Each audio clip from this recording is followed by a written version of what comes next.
Torres company फसवणूक प्रकरणात आता नवा खुलासा समोर येतोय। आधार कार्ड ऑपरेटरला कागदोपत्री कंपनीचा संचालक दाखवलेला आहे। आधार कार्ड ऑपरेटर ते टोरेस कंपनीचा डायरेक्टर संचालक बनवण्यासाठी सर्वेश सुर्वेच्या डिजिटल सहीचा वापर करण्यात आला आहे। 22,000 पगारावर सर्वेश सुर्वेला टोरेस कंपनीचा डायरेक्टर दाखवल्याचा खळबळजनक प्रकार समोर आलाय। सर्वेश सुर्वे मुंबईत राहणारा आधार कार्ड ऑपरेटर पोलीस चौकशीमध्ये आता उघड झालाय।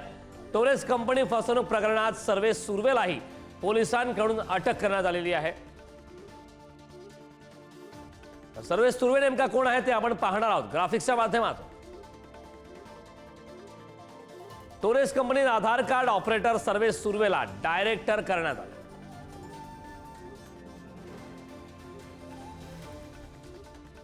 सर्वेश सुर्वे मुंबईतील रहिवासी, तो आधार कार्ड ऑपरेटर म्हणून काम करायचा। संचालक बनवण्यासाठी सर्वेश सुर्वेच्या डिजिटल सहीचा वापर केला गेलाय। 22,000 या पगारावर सर्वेश सुर्वेला टोरेस कंपनीचा डायरेक्टर बनवला। टोरेस कंपनी फसवणूक प्रकरणात आता एक नवा आणि खळबळजनक खुलासा समोर आला आहे। आधार कार्ड ऑपरेटरला थेट आता कंपनीचा डायरेक्टर दाखवण्यात आला। टोरेस कंपनीनं 1.25 लाखांपेक्षा जास्त मुंबईकरांना गंडा घातलाय। गुंतवणूकदारांची हजारो कोटींची फसवणूक झाल्याचं समोर आलंय।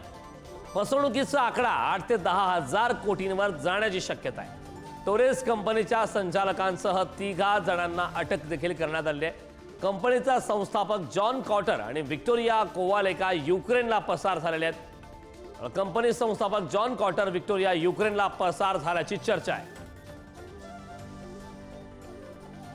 टोरेस ब्रँड असलेल्या कंपनीमध्ये जवळपास 1.25 लाखाहून जास्त नागरिकांनी आहे ती आपली गुंतवणूक केलेली होती आणि याच गुंतवणुकीवरती आता फसवणूक झाल्याचं चित्र आहे ते समोर आलेलं आहे। आपण दादर येथील टोरेस या दुकानाच्या बाहेर आहोत आणि या ठिकाणी अनेक नागरिकांना गंडा घातल्याची देखील आता बातमी आहे ती पुढे येते। आपण सोमवारी संपूर्णपणे बातमी दाखवली, त्याच्यानंतर काही काळ हे शटर देखील आपल्याला या ठिकाणी ओपन असलेलं पाहायला मिळत होतं आणि त्यानंतर आता पोलिसांनी कारवाई करत 3 जणांना अटक केलेली आहे तर 2 जण या ठिकाणाहून फरार झाल्याची माहिती देखील मिळते। परंतु याच कंपनीमध्ये जर पाहिलं तर हे आलिशान असं दिसणारं हे सगळं शोरूम आहे, त्याच्यामध्ये आलिशान अशा ऑफर देखील लावण्यात आलेली होती आणि त्यातीलच एक गाडी म्हणजे या टोरेस ब्रँडच्या दुकानाबाहेर आहे ती ठेवण्यात आलेली होती। आपण पाहू शकतो हीच ती गाडी आहे। याच गाडीचं जे कूपन आहे ते या सर्व जे गुंतवणूकदार आहेत त्यांना देण्यात आलेलं होतं आणि याचं आमिष देखील देण्यात आलेलं होतं। पोलीस अधिकचा तपास घेत आहेत आणि याच अधिकच्या तपासामध्ये पोलिसांना आता पुढे काय हाती लागते हे देखील पाहणं महत्त्वाचं ठरणार आहे। परंतु गेल्या वर्षभरामध्ये सुरू झालेली या कंपनीमध्ये जवळपास 8 ते 10 जे कोटी आहेत याच्यावरून जास्त नागरिकांकडून हे वसूललेले आहे। तर एकूण जर आपण हा संपूर्णपणे जर प्रकरण पाहिलं तर जवळपास 1000 कोटी एवढं जी गुंतवणूक आहे ती घेऊन हे सर्व पसार झाल्याची माहिती आहे ती देखील मिळते। त्या संपूर्ण प्रकरणात जवळपास 1000 कोटीहून जास्त जो गंडा आहे तो घातला गेलेला असल्याचं चित्र पोलिसांना देखील पाहायला मिळत आहे आणि याच्यामधून अधिकचा तपास आहे तो पोलिसांचा सुरू आहे। सतीश कदम सह निखिल चव्हाण, पुढारी न्यूज, मुंबई। आणखीन एक ब्रेकिंग बातमी समोर येते। टोरेस कंपनीनं गुंतवणूकदारांना लाखो रुपयांचा गंडा घातलाय। मात्र या प्रकरणात दररोज आता नवनवीन आणि खळबळजनक खुलासे समोर येतात। यात मात्र 100 रुपयाचे खडे हे डायमंड दाखवून 2 लाखाहून अधिकचे पैसे उकळल्याचा प्रकार उघड झालाय।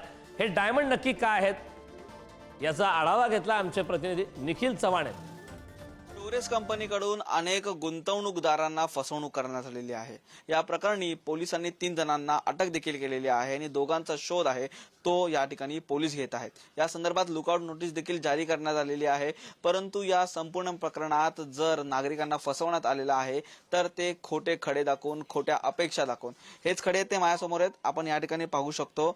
जवळपास याचं बाजार भाव मूल्य 100 ते 200 रुपये सुद्धा नाहीये, तर तेच हे खडे आहेत ते गुंतवणूकदारांना खरे असली हिरे असल्याचं भासवून जवळपास लाखो रुपयांना हे विकलेले आहेत। आता माझा हातातील हा जर खडा पाहिला तर हा खडा दिसायला हुबेहूब हिऱ्यासारखा आहे। कोणीही माणूस आहे तो याच्यावरती फसू शकतो, परंतु जर याची व्हॅल्यू पाहिली तर ही व्हॅल्यू या लोकांनी 2 लाखाहून अधिकची किंमत आहे ती ह्याच्यावरती देण्यात आलेली होती। सोनाराला विचारलं, हिरे व्यापाऱ्यांना विचारलं तर याची किंमत 100 ते 200 रुपये सुद्धा नाही आहे. परंतु हा संपूर्णपणे घाट घातलेला आहे तो म्हणजे टोरेस कंपनीने. आणि या संपूर्णपणे प्रकरणात त्यांनी अधिकची आमिष दाखवून पैसे व्याजाने अधिकच्या व्याजदराने देतो असं सांगून हा संपूर्णपणे फसवणुकीचा प्रकार आहे तो पुढे आलेला आहे. या संपूर्ण प्रकरणात आता पोलीस अधिकचे काय पुरावा आहे तो पुढे आणतात आणि या संदर्भात जे 2 मुख्य सूत्रधार आहेत त्यांना कधीपर्यंत अटक करतात हे देखील पाहणं महत्त्वाचं ठरेल. परंतु 100-200 रुपयाचे खडे दाखवून जवळपास लाखो रुपयांना गंडा घातल्याचा हा संपूर्ण प्रकार आहे तो पुढे आलेला आहे. सतीश कदमसह निखिल चव्हाण, पुढारी न्यूज, मुंबई. तर फसवणुकीसाठी 100 रुपयाचा खडा हा मोठ्या किमतीने दाखवून लुटल्याचा प्रकार टोरेस कंपनीमधला आणखीन एक खळबळजनक प्रकार समोर आलाय. गुंतवणूकदारांना डायमंडचा आमिष दाखवून फसवणूक करण्यात आलेला आहे. फसवणुकीसाठी 100 रुपयाच्या खोट्या डायमंडचा या ठिकाणी वापर करण्यात आला आहे. त्यामुळे टोरेस या कंपनीकडून नवनवीन आणि खळबळजनक खुलासे आता समोर येत आहेत.